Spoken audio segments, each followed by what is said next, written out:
What will the Kremlin be looking at in terms of Zelensky meeting Trump? Will he be feeling kind of uncomfortable by that? I'm not suddenly thinking Trump's going to come to the support of Ukraine like Biden has. The situation is certainly not looking as bad as we might have thought even a couple of weeks ago, right? I get the sense Trump is willing to commit more, or to at least hear out Zelensky more in terms of his needs, right? Increasingly, I think that Trump will probably actually be better for Ukraine. I think today that there's a lot of signs that things are better. One is that, yes, the meeting with Zelensky went well. Andrei Yermak, who's the chief of staff of the president, was in D.C. He said the meetings went really well with Trump, better than they thought. They saw a lot of change in what Trump's said now versus before. And I see also, just in the past few days, the statements that Trump has made, Putin, and actually mocking his inability to deal with the situation. He says that, there was unnecessary to start the war in Ukraine. He says that also Russia's taken huge losses that are unsustainable. And I think that's just being dismissive of Russia's needs, which is the way that Trump historically insults foreign leaders.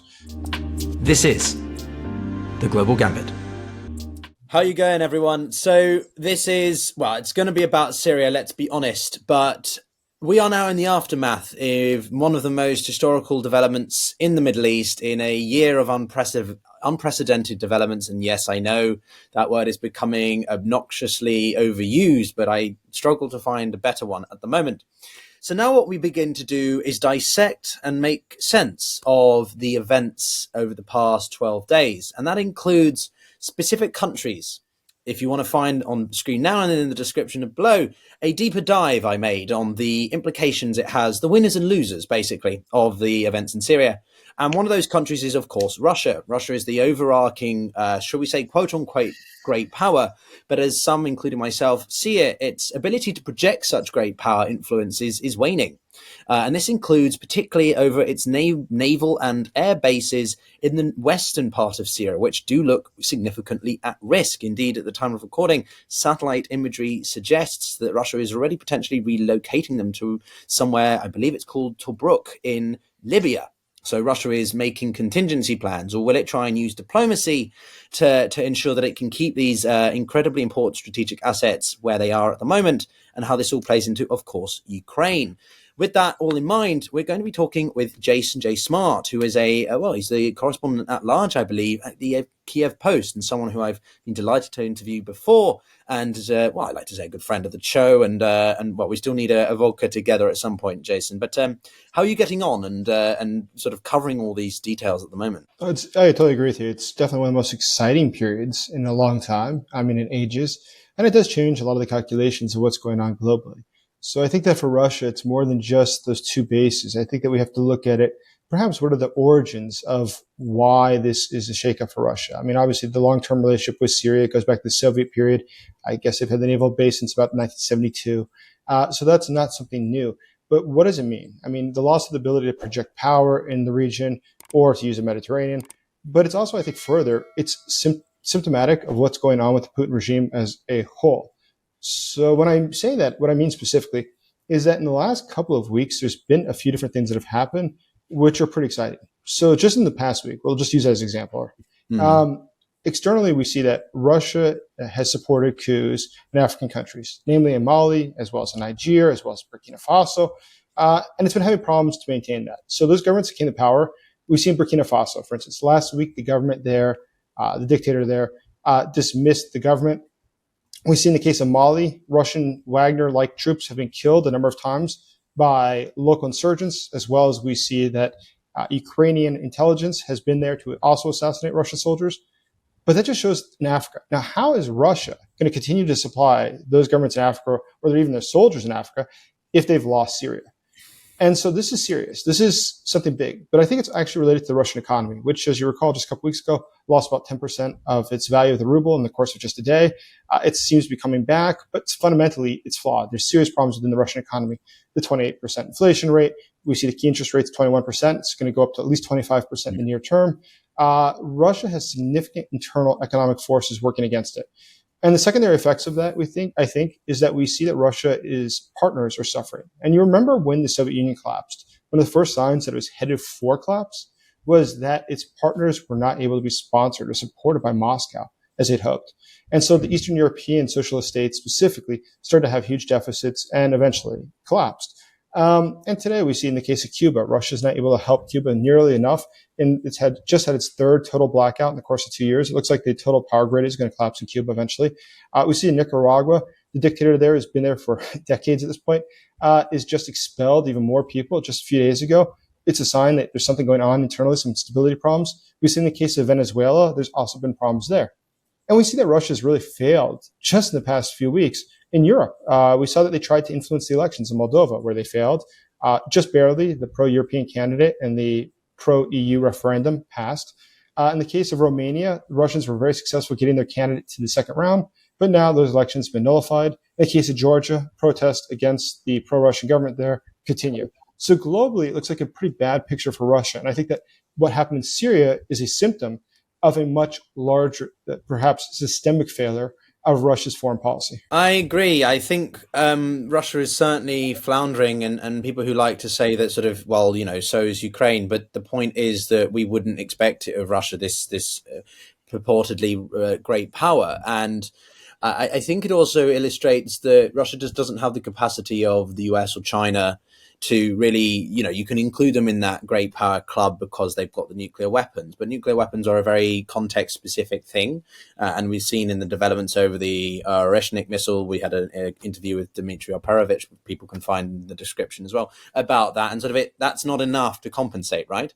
So I certainly think Russia are struggling here. But on this point, though, so the bases are not only they're but one element, but what does this mean for Russia's ability to extend influence in its near abroad, right? Its sphere of influence in the Middle East. We sort of saw after the events of 2016, where Russia sort of came through and was the quote unquote victor in the sense that they kept Bashar al-Assad in power, right? Whilst the West actually failed to get him toppled. But now that's not the case. So Russia loses a significant ally in the Middle East. And as we saw, they didn't come to the aid of Azerbaijan. So what does this tell us about Russia's ability to come to the aid of allies or partners or people that it shares its similar views of the world with? Doesn't really, does it? I would argue that it's similar to what we saw in the late 80s and the early 90s. It's simply that Russia, both militarily and economically, doesn't have the ability to back its allies as it once had. During the Soviet period, there was a high point where throughout Africa, Latin America, throughout the world, Russia was very active. It was supporting its allies, and the Soviet Union, I should say, was supporting its allies through a number of projects, through military support, and things like that. But today, let's imagine what we see that's going on. If you're a country that's decided to buy weapons from Russia, you're in a very bad position because Russia's not producing enough for themselves. And now you being able to re-equip your own military has become much harder. Monetarily, Russia's limited in what they can do to back any of the regimes that they are backing around the world. And it's true is that the war in Ukraine has simply bogged Russia down. I mean, it eats up a ton of the economy. It does totally consume the military, and it's destroyed a lot of the infrastructure of the military, how it works internally. And this is all hurting Russia globally. Russia's ability to, at this point, project strength is quite limited. At this point, what we saw in Assad specifically is a great example of just impotence. You see that Russia could say whatever it wants, but at the end of the day, can it actually affect change? Can it guarantee its partner security? And it does not have the ability to do so. And so what I think going forward, what we're going to see is that there's going to be increasing problems such as this, where Russia is not able to come through for its partners.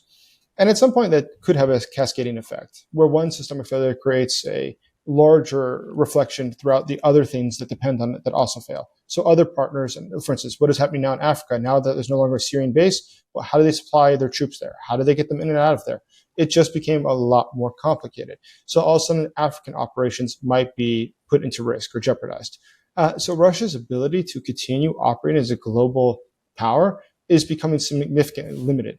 And I think there's another part of this, which is, of course, also very important, which is that the regional powers who they'd relied on, their allies, and global allies, including Hezbollah, Hezbollah has been destroyed. I mean, Hezbollah has taken a lot of beatings in the past couple of months, which is a great thing. But that means for Russia, that's a partner that they can no longer count on to be able to use. Keep in mind, Hezbollah is not just what's going on in the Middle East. It's not just Israel related. Hezbollah is very active in Latin America as well, through the washing of money and things like that, which they cooperate with Russia, they cooperate with Venezuela, they also cooperate with international drug cartels.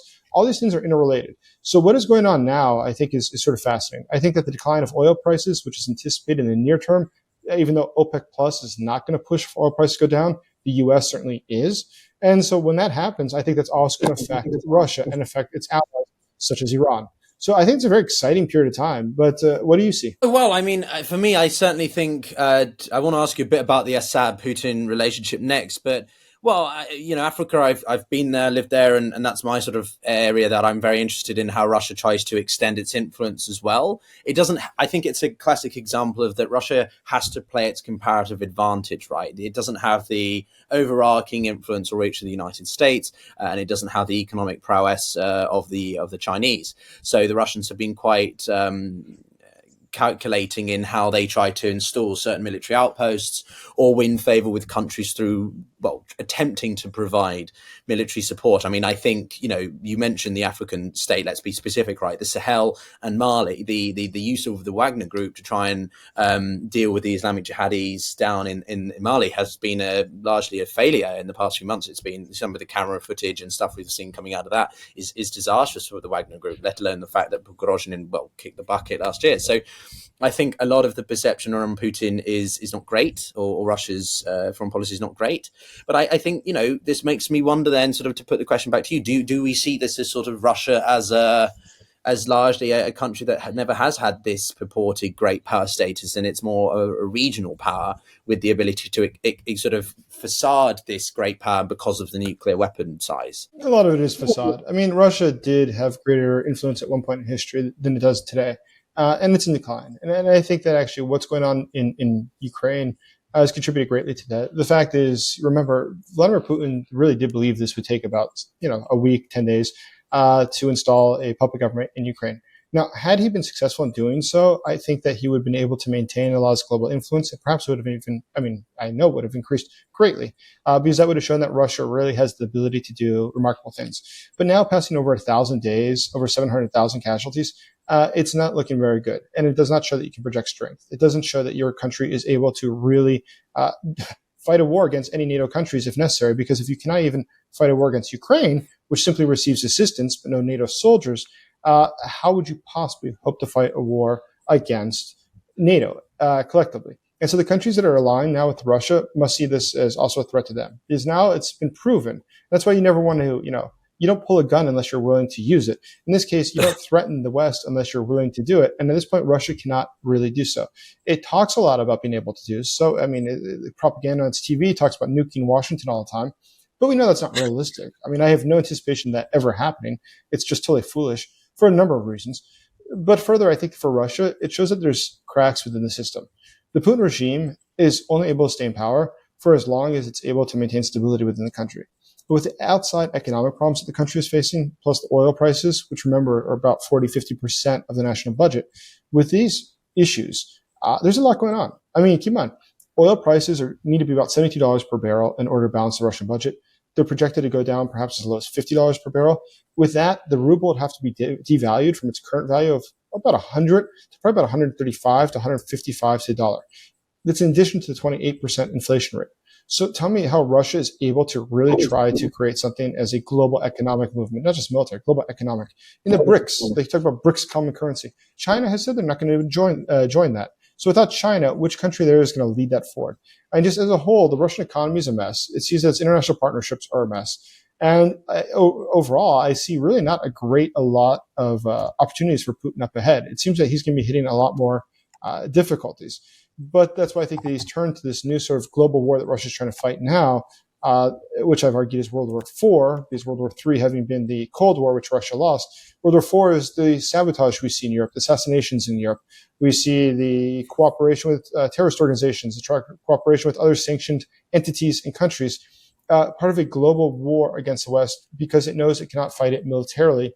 And economically, it's much more affordable, while the West is expending incredible amounts of money for modern militaries, to expend the money in areas that the military doesn't protect, which would never call for Article 5 of NATO to be used, such as when you're doing things like blowing up facilities within Europe. So I think that Russia is chosen a new strategy, but I think it's also at this point showing that it's not working out nearly as well as it had hoped, especially as its global influence is in decline. Would you say that's true? I think that's been the largest aspect of Putin's sort of presidency, this innate desire to ensure that Russia is seen as relevant and resurgent, more particularly, right? You can talk about China being a Mhm. revisionist power, for example. It wants to rewrite history, but Russia is a revanchist power, right? It uses physical force to try and ensure change, and that's what the Ukraine war is symbolic of. So I think very much it's. I hate to use this term decline because obviously I think of Russia as a country that has produced quite a few good things, or cultural important significant things, but it's certainly a country that tries to cut above its weight, but ultimately that means, well, look at the economy, to your point, right? The war-torn economy, wartime economy, excuse me. What is it? It's now $140 billion, 150, something like that. That's nearly a third of the whole economy put towards war. That's not sustainable. And it's not easy. It also doesn't have the trickle down effect, as we've spoken in the past, in terms of benefiting the economy overall. Right? It doesn't benefit consumers. It doesn't benefit long term infrastructure projects, supply side economics, basically. So because it's all destroyed. So it's certainly not a good long term planning. But then we know Putin is a master strategist, right? Being facetious, audience, but. I guess what I would ask you next about this particularly is the Assad-Putin relationship, because Russia's a country in decline, arguably speaking, so it requires these relationships to ensure that it isn't, or to plateau it. And what we've seen is Assad has been given asylum. I was pretty confident that was going to happen, but the latest reports at the time of recording say that Putin has yet to meet Assad. He doesn't really get. I don't get the sense he's really interested, and that's because I think he's got more important things on his hands. Wouldn't you agree? What's your assessment of the Syrian Putin-Assad relationship there? Well, at this point, what would be the point of meeting with Assad? Assad is gone. And now Assad, on a personal level, I think that I never noticed that there was a really close relationship between them. The Assad family did buy about 19 apartments in Moscow City, which is a complex in Moscow, expensive complex, about $40 million. The younger son of Assad studied at Moscow State University. They have strong ties to Moscow. Keep in mind, this goes back to a family relationship that's more than 50 years of relationships with the Russians at this point. So I think that's not something new, and something that actually could be sort of expected. But, why would Putin bother to meet with Assad? I think it's more interesting is actually when this all started to go down, it was a Friday, just a couple of Fridays ago. But on Thursday, Assad flew to Moscow to meet with Putin to ask for assistance. And when he arrived in Moscow, I think this is the funniest part, is he got to the Kremlin. They let him stay there. The family stayed in the Four Seasons down the street. But there was no one to meet with him. I mean, Vladimir Putin himself was in Kazakhstan for meetings. The defense minister himself was in North Korea for meetings. So Assad came to an empty Kremlin and sat there and had to wait for them to come back. Assad did fly back, which surprised me because I thought he was too cowardly to do so. But he did fly back to Syria to try to secure his government, and obviously that didn't work out. But I don't see what pick up Putin's, first, Jason. He had some suitcations of money. If you saw that video of the garage of all his stuff, he needed to pick up some extra money before he made a flee. Sorry, carry on. I don't know. No, it's absolutely true. I mean, the way that they embezzle the money in that country is absolutely amazing. And the fact is that we talk a lot about the fact that there is a entire patronage system within the country of Syria, where he was able to give out a lot of the key positions, as well as a lot of the key industries and government industries, which he privatized. Despite the fact that he did give those out to Alawites, which is his specific clan that he's part of, he started to take them back after 2012. And during the Arab Spring, he started to take them back and to centralize control in his own hands and in his wife's hands. His wife is British, born in the UK. But they started to centralize control of everything and just were looting the country. I mean, just absolutely looting the country. It's sort of absolutely phenomenal. So I'm sure that, Russia has no qualms about taking that money and helping him to find new ways to spend it within the Russian economy. But where does this go for here? I don't see any future for him. I think Assad's days are over. But as we've seen with other people who have defected before to Russia, when they don't have any real use to the regime any longer, they're sort of abandoned. And that's true with spies who have defected. That's true with other government leaders who have defected. Some stick around. We see that Yanukovych, in the case of Ukraine, Yanukovych, who did flee to Russia, the Russian government thought they could still use him or as late as 2022. But others who have fled there, namely from Central Asia, they're just sort of abandoned. They're just sort of lost. Nobody ever talks to them again.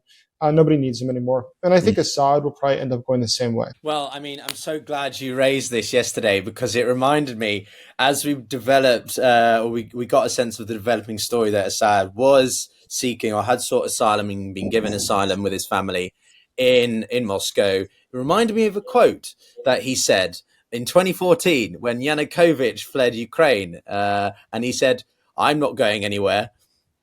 Really? Okay, it's just wonderful because there's images of him celebrating or meeting Yanukovych several years ago. I think they're having like some champagne or something together, and I just remember that quote from 2014. It's like a decade on.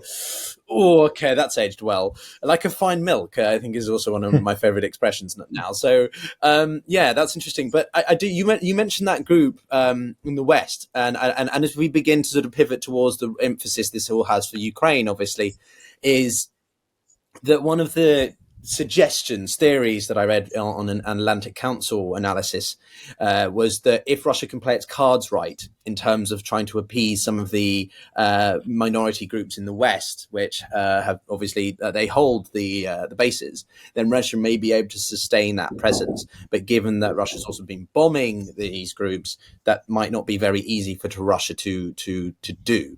And so the Kremlin doesn't have any alternative but soft power. It has to utilize diplomacy, and I think we've seen this reflected by Lavrov's comments that we're going to try and deal with this. And Russia's been very sort of they changed the flag on the embassy of Syria. Now you can argue that's what normal nation states do, but I still think the rate at which Russia has done it indicates that they want to sort of try and be on good terms in attempt to save these bases. Does that speak any truth, or it doesn't matter, and what's lost is lost? Yeah, I agree with you. I mean, listen, they got to try for it. They have nothing to lose by trying. I think it's and let's be honest, the rebels themselves have no added advantage right now doing anything dramatically against Russia. They can't afford to now start, some sort of conflict with Russia as well. So they're wise, the rebels, to let the Russians just leave quietly, to not make a big deal, and ignore the fact that the Russians did help to murder incredible sums of Syrian civilians over the past decade. So ignoring that, I think, is probably the right thing to do, just because at this point, what they have to do is try to figure out a way to coalesce. It is obviously a very complex situation given the various factions that are involved with the rebels, but they have to coalesce at this point. So letting the Russians get away from this and let Lavrov hope that Qatar and his other friends can find a way to let his bases stay there, as unlikely as I think it is in the long term. I think that there is a cost that comes with having aided the old regime, and I guess we'll find out in the very near term. But just looking at the statements that Lavrov has made, looking at just his facial expressions in the meetings he had, it doesn't look like he's very optimistic or happy. I think they're pretty shocked. And I think that going ahead, this is actually also a big moment for Turkey. I mean, Turkey's role in the region, I think, is just keeps going up. It keeps getting stronger and stronger. And that's a positive, actually, I would argue, because overall, it's a very complex region, much more complex than Eastern Europe. I think Eastern Europe, which I study, is much easier and clear. In the case of what's going on over in that region, it's a lot more difficult. But overall, for Russia, it's going to be facing some very significant challenges in the near term. And I see no easy way for them to get out of this. I mean, they were in bed for decades with a dictator who's killed hundreds of thousands of people, of his own people, and Russia was there to help with that. And I think the videos that have come out within the Russian bases that the rebels have gotten to, the abandoned ones, we see that there was leftover costumes, or I should say things that looked like it was ISIS that was used, it would appear, for public attacks that were done by Russian soldiers or orchestrated by Russia to give it the appearance that it's being done by ISIS. So I think that there's a lot going wrong right now for Russia in Syria. But once again, I just don't see, in the short term at least, a way that Russia could dig itself out. Do you? Not really, no. I mean, you and me both trying to follow Russian affairs. It's my regional focus, but I just do wonder about the extent of the Russian-Turkish relationship, primarily because Turkey's had this, should we say, pretty implicit role in the behind the scenes with sort of the support and sort of apparently the rebels they gave 6 months notice to Ankara that they intended to do this, right? It's giving me sort of vibes of Hamas and Hezbollah about October 7th, alerting Tehran that they intended to do this and Tehran helping them train for it and stuff, right? These sorts of covert preparations to make significant military maneuvers.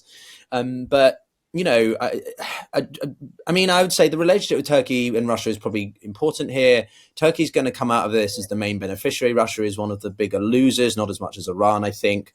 But yeah, the relationship of Putin to Erdogan is incredibly important. Those two have what people call a competitively cooperative relationship, in that they compete over similar things, but also try and cooperate on them as well. And the relations have been, I wouldn't say they're bad, but they haven't been at the all-time highs given what happened in Syria over the past decade. And Turkey's sort of hedging, I guess, balancing act over Ukraine, right? So I think that relationship is going to be quite important. Do you have any thoughts about where that could go with Turkey vis-a-vis Ukraine as we begin to talk about, how this impacts Russia's campaign there? No, Turkey is definitely one of the most interesting countries to watch. I do find Turkey to be fascinating. And we look in the case of Syria, I agree with you strongly that Turkey definitely gains from this. And Iran's definitely lost in this. And Iran's lost a lot recently. And I think Iranian influence is another fascinating thing that might be in decline. But let's go back to Turkey, is that, Turkey, if we look beyond just this region, look at Central Asia, I would argue that Turkey is probably one of the most positive influences in the region, given the fact there's competing interest of who? There's Russia, there's China, there's various Islamic groups and factions, and there's Turkey, which has promoted something different. It has a ton of schools there, has a ton of influence there, has a ton of business there, and is something that's overall a great positive to the region, a stable influence in the region. The U.S. has no interest in what goes on in Central Asia. I mean, very, very limited interest. The Chinese are exploitive. They wish to take over mines and things like that. In the case of the Russians, they just wish to control what's going on there politically, to just sort of force them to do what Moscow wants, but they don't really want them. They don't really want to be involved. And they've showed historically, like in 2010, when the government got overthrown in Kyrgyzstan, short while later, there was the Osh events, which was a series of ethnic cleansing, which happened most in the southern part of the country in Osh and Jalalabad. The president of Kyrgyzstan actually asked the Russians to intervene and send troops. Keep in mind, there was a Russian Air Force base in Kyrgyzstan. The Russians didn't intervene, despite the fact that the government of Kyrgyzstan requested it, which is sort of interesting, because I think that would have showed the locals that Russia, once again, is only able to limitedly say that we provide stability, because when push comes to shove, they don't actually do it. But now that this has been proven out again in the case of Syria, this has been proven out again in the Caucasus, I think that Russia is in a much more complicated situation than it was before. And I think this is just all little symptoms of decline. I've never said that the decline of Russia or the collapse of Putin's regime is quick, but it's something that will happen as a gradual thing. And it's all symptoms that you're getting closer and closer to the fatal illness taking over the body. What do you see? No, I agree. I don't think it's not a spontaneous combustion, right? It's a gradual, incremental process. I mean, I think that's illustrative of how effective Putin's efforts to consolidate power in Russia over the past 25 years have been, right? He is the epitome of a strongman, right? And I think people like Erdogan have tried to take bits of Putin's approach and implement themselves and consolidate that power, right? Turkey's more of a liberal, well, both, if you put it on a spectrum of political systems, right? Russia's meant to be a semi-presidential republic, but it is an autocratic system. Turkey's a little bit like Russia, but light. They still hold an election, and there was a genuine chance that Erdogan could have been overthrown or replaced, but ultimately he won. Whether or not it was truly fair, I don't know. But the point is, he's sort of like Putin, but light. And I think Putin's efforts to purge people and et cetera, have been, tried to be replicated by other countries around the world because they like that idea. But I want to get your take also how this plays into Ukraine. Obviously, the reason why Russia couldn't come to the aid of Syria, other than, well, maybe it couldn't be bothered. And the point about also, you mentioned the Caucasus is the example of Armenia, right? When they activated the CSTO at the beginning of the year, nothing happened. And so that's, they've run their hands dry of that issue, right? So that's because all their attention is focused on Kiev and Kyiv there. So what is going through Putin's mind, do you think, at the moment? And how unsettled is the Kremlin going to be, even more than they were a couple of weeks ago? So I think where we're actually lucky is the fact that I think Putin, and I was contemplating this yesterday, but I think that Putin actually does not give us as much thought as he should. I think it's his arrogance at this point. I think that he's become too detached from what's really going on and the facts on the ground. He's remained very rigid in a lot of things where he should not remain rigid. And he doesn't realize where this gets bad for Russia. So, I mean, going forward, we know that the Russian economy is not sustainable. and it will collapse. I mean, it's going to happen. It's a matter of when. And I know everyone's always unsatisfied when you say, well, you always say that. But listen, there's not one economic indicator that's positive from Russia. We see the food shortages. The cost of potatoes has increased 80% in the past year. There's serious problems within the country. Keep in mind, the average Russian spends about 50% of their money on food versus the average European spends about 15%. And then you have inflation, 28%, and devaluation that's coming at 35 to 55%. No, it's not economically sustainable. And let's imagine that they had a peace talks. Let's imagine they wrap this up, or they had at least a frozen conflict. Once again, as you observed, the Russians are about to expend huge amounts of money in their military, further expend. They've already spent incredible amounts. But doing so, let's imagine the war comes to an end. Well, where do all these people go? Where are all these factories? What happens to them? There's nothing good that happens. Russia's economic situation just gets more and more and more complex. And so as it goes ahead, I think that Putin should be cognizant of this. Fortunately, I think he's not. I see that Putin just maintains this very arrogant, smug attitude to him, which I think is real. I don't think it's just a show. I think it's actually signs that they just fundamentally don't understand what's happening. Because even in economic policy, if they understood how bad it was, they would have increased the key interest rate a lot more than they would have. They have to keep in mind, if the interest rate is 28%, the key interest rate should be above that. And they're not doing it. Why aren't they doing it? Well, it looks like there's a lot of people in Russia, specifically in the Kremlin, who think that this Keynesian economics, boosting aggregate demand, is something that's great for the economy, which in the short term it is, but provides a sugar high. In the long term, the sugar high comes down. So what you have to do is you have to take some of the money out of circulation. One of the ways you could do that is taxes, tariffs, or you, in this case, start printing money, less government social spending, things like that, and increase the key interest rate so there's less lending. They have not done that. And the fact they don't do that, I think, is because people within the Kremlin keep telling Putin they'll be unpopular or, no, it's fine. We'll take care of everything. And he's listening to these soothsayers who keep telling him everything's going to be okay. And that's a recipe for disaster. I mean, there's been, plenty of wisdom found that those who advise you is a good indication of how wise the person is. That's been said by Machiavelli and plenty of others. And it's true. If we look at people who are surrounding Putin now, it's become a tighter and tighter circle. And this little circle, which has kept their positions by always telling Putin he's right. There's been less and less real discussion, less and less conflict within the Kremlin, less and less real discussion of what needs to be done to fix situations. And I think that's all just fatal conceit, actually. This is essentially something that will end up ending the Putin regime, is just his arrogance and not willing to actually concede the fact that there is very significant problems that need to be addressed. Because just in the very few things that we see that he could directly influence, whether it's a monetary policy or the war in Ukraine, or in the case of Assad, they're not doing it. And I think that's just because he's receiving a lot of false information at this point. But we also know he disappears, going back to his arrogance, disappears for long periods. And the guy does just for days or weeks at a time just disappear. And that's why it was last week they stopped including the metadata with the videos the Kremlin puts out, so you can't see when they're actually filmed, because plenty of people had already caught on to the fact that they say it's a live broadcast. We can look at what Putin's watch and see it was taped hours before, or days before perhaps. And so it seems increasingly clear that Putin is disconnected from the reality that's going on, which I think is driving Russia further and further off course. And sooner or later, the wheels will come off the Putin bus, and it will not work out well for him.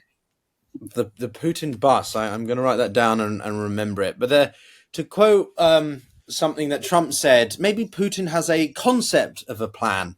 That is another running gag that we seem to be developing on the channel, which is sort of, what the heck is a concept of a plan? Isn't a plan a concept of an intention to do something by default? But anyway, I agree with you, because the Russian economy is overheating. There's no denying that.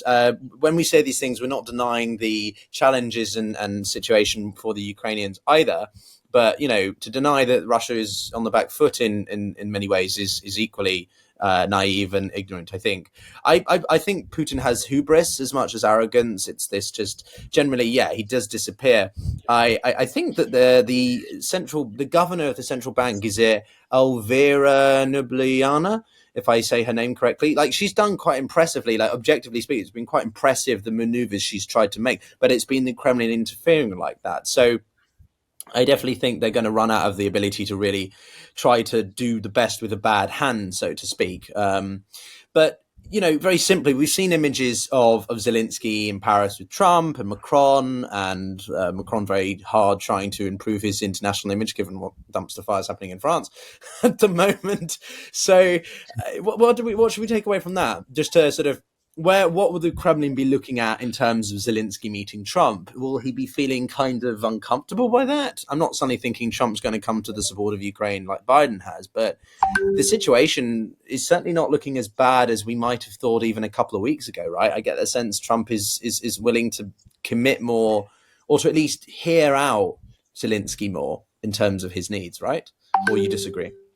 Increasingly, I think that Trump will probably actually be better for Ukraine. And it's something that I know is, even I would argue a lot of people that would reasonably argue just only a few weeks ago that they make sense. I think today that there's a lot of signs that things are better. One is that, yes, the meeting with Zelensky went well. Andrei Yermak, who's the chief of staff of the president, was in D.C. He said the meetings went really well with Trump, better than they thought. They saw a lot of change in what Trump's said now versus before. They said the same thing about the vice president of the U.S., or vice president-elect, I should say. And I see also just in the past few days, the statements that Trump has made, I would argue are mocking Putin and actually mocking his inability to deal with the situation. He says that, there was unnecessary to start the war in Ukraine. He says that also Russia's taken huge losses that are unsustainable. He's also argued that Syria was something that Russia got a bad deal on and Russia really never needed anyways. And I think that's just being dismissive of Russia's needs, which is the way that Trump historically insults foreign leaders. And I think there's a lot of signs. I mean, not just the fact that Trump showed up in a blue suit with yellow tie, which I don't recall him ever wearing a blue suit with yellow tie, but he showed up that way to meet with Zelensky. So I think there is a lot of very positive signs. We can go further. Sebastian Gorka, who's the national security advisor to the president for President Trump, said that if the Putin regime is not willing to start negotiations, then Trump will send so much military assistance to Ukraine that it'll look like everything that has been sent so far by Biden is just loose change and not serious. So I think it's a very good sign. And I say this totally in a nonpartisan way. I'm not interested in U.S. politics. I'm interested in foreign policy, but I see these as very good signs. And if you're the Kremlin trying to interpret what this means, you would not interpret this as positives. There's nothing that's a positive sign in all this. Moreover, Russia's done a few things recently, which I find to be, frankly, very interesting. I think that, after Trump got elected, they, on some of the programs, put out photographs of Trump's wife, nude, which I think was probably not a wise decision. I think going further, there was no official congratulations. Where did they do that? Sorry to interrupt, but where did they do that? It was on, I'll tell you which talk show. It'll come to me in just a second. It was one of the talk shows. With what's well, there you go, guys. The female propagandist. Yeah, it'll come to me in a second. But no, you look at this. You look what's gone on further with the statement. Putin only acknowledged that Trump had won the elections a couple of days later, and he said, "I'll take this opportunity to congratulate Trump." He did pay him compliments, and they said, "So what's next?" And he said, "Frankly, I'm not sure what happens next." And I thought it was sort of interesting because that's not very Putin-esque. He doesn't usually say, "I don't know what happens next." But there's a lot of signs that Russia is not happy with this, and I think that in the case of a larger picture, I think there's also a reason to be optimistic that Trump has been very clear that he wants to support Israel and he wants to fight against Iran and Hezbollah and the terrorist organizations. These are all allies of Russia. Keep in mind, there's people that were arrested in the United States for trying to kill Trump who had connections to Iranian intelligence. So if you're receiving information, let's imagine, from Macron, who apparently is a key figure in persuading Trump to have the meeting with Zelensky, we know he's very pro Ukraine. We also know that while he was in Notre Dame, President Trump also met with the leader of Armenia, which is also going to be somebody who's not going to be very pro-Russian by any means, who's going to be pro-Ukraine. We see that we also have the influence of Netanyahu, who's not going to be by any means pro-Russian after the recent events and what he said following the fall of the Assad regime. So when we look at all these different things combined, I think that more and more for Trump and for Republicans, I really do hope they see that Russia's influence, malign influence, is interconnected to what's going on globally with international terrorism. These are all interconnected things. And the fact is that there is a lot of reasons to believe, a lot of our good signs, that there will be a shakeup into U.S. foreign policy. They'll be more aggressive. I think that clearly the U.S. doesn't want to become involved in foreign conflicts, but at the same time, it's unwilling to allow itself to be pushed around by countries that are doing things detrimental to their national interest. Yeah, no, 100%. I think, well, I've made a couple of videos, which I intended to make more of, but then Syria happened, about what Trump's foreign policy will look like, his economic statecraft. And in my mind, China is it. It's largely about China. He wants to, well, at the time, this is the point. It's changed now, it seems to me, at least maybe potentially. that he wanted to be rid of Russia, NATO, and Ukraine problem. Right? It's not America's issue. It's Europe's issue. America can sort of be around in NATO, but they don't want to get physically more involved than they have been under Biden. But the developments with Ukraine and him visiting there and seeing Zelensky, and now in the Middle East, where I agree with you, it's all about Iran, right?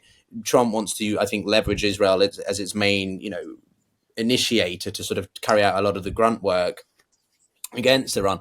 But ultimately, it's because it all comes back down to trying to prioritize about China. But if he is really beginning to reconsider that, it'd be fascinating to see how that goes. And what I think is 2 points I would add is that, one, when Putin goes silent, it's usually because he doesn't have an answer. He doesn't know what to do. And he was very silent over Syria. So I think that's indicative that Russia didn't have the bandwidth. They didn't know what to do. And second, yes, he wore a suit, but there was a hilarious picture, which I think, well, it was obviously artificially enhanced. I shared it on the channel, but like his suit is bright blue. And it was like, no, it's not bright blue. It's just navy blue. But it's sort of like, oh, he's really wearing with his yellow tie for Ukraine. So people are doing a reverse PR stunts here. But I guess my last question for you, Jason, in this fantastic conversation, we should definitely have you back again sooner, is what would you encourage people to look out for? What would you say next steps before the end of the year, perhaps even the next couple of weeks? What would you suggest? I think the two most important things are going to be domestic in Russia. What happens to the ruble and oil prices? I'd watch that.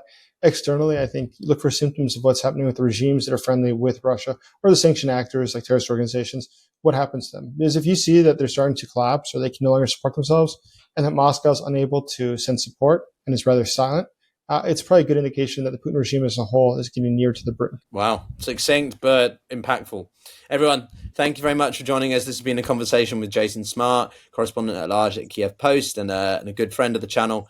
Be sure to look out for more specific deep dives we have with specific countries that are most affected, be them winners or losers. We've got one coming out of the US from a colleague who's based in Syria as well. And we'll be doing Turkey, Iran potentially, and Israel could be complicated, but we'll see. And as we always say on the Global Gambit, you've either got to start playing or get played. Take care, everyone.